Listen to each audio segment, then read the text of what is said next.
গেল ৪ বছরে খুলনা মহানগরীর নাগরিক সেবায় সরকারি বেসরকারি ঋণ বা সহায়তায় নতুন কোনো প্রকল্প অনুমোদিত হয়নি খুলনা সিটি কর্পোরেশন কেসিসিতে।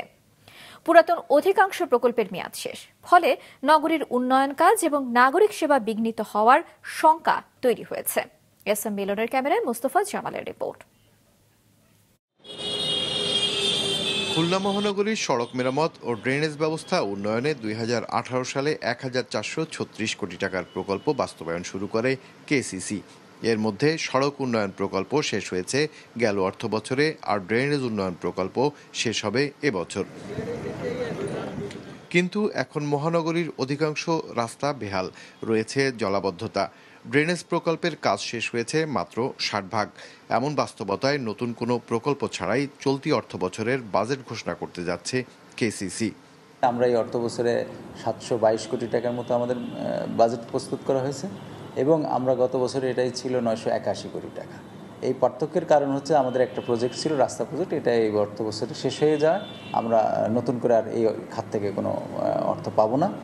সংস্থার সাবেক জনপ্রতিনিধি ও কর্মকর্তাদের অদূরদর্শিতা ও অদক্ষতায় থমকে গেছে উন্নয়ন প্রকল্প, ভোগান্তি বাড়ছে নগরবাসীর, অভিযোগ নাগরিক সংগঠনের প্রতিনিধিদের।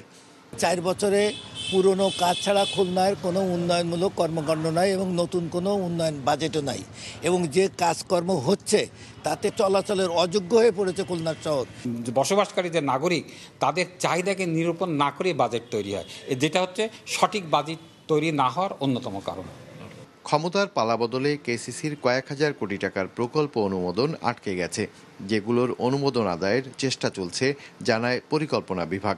প্রকল্প ছাড় পেলে নগরীর উন্নয়ন কাজে গতি আসবে বলছে কর্তৃপক্ষ। শোনাতে চাচ্ছি যে অলরেডি আমি ১৫০০ কোটি টাকার প্রজেক্ট পাঠিয়েছি। এই প্রজেক্টগুলি আশা করছি পাস হয়ে যাবে খুব শিগগিরই। এক্ষেত্রে আমাদের জলাবদ্ধতা নিরসনে কাজ করব, তারপরে আমার ডাম্পিং স্টেশনের জন্য কাজ করব এবং সৌন্দর্য বর্জনের জন্য কাজ করব। উপকূলীয় শহর খুলনার ভবিষ্যৎ উন্নয়ন নির্ভর করছে প্রকল্প অনুমোদন ও অর্থ বরাদ্দের উপর।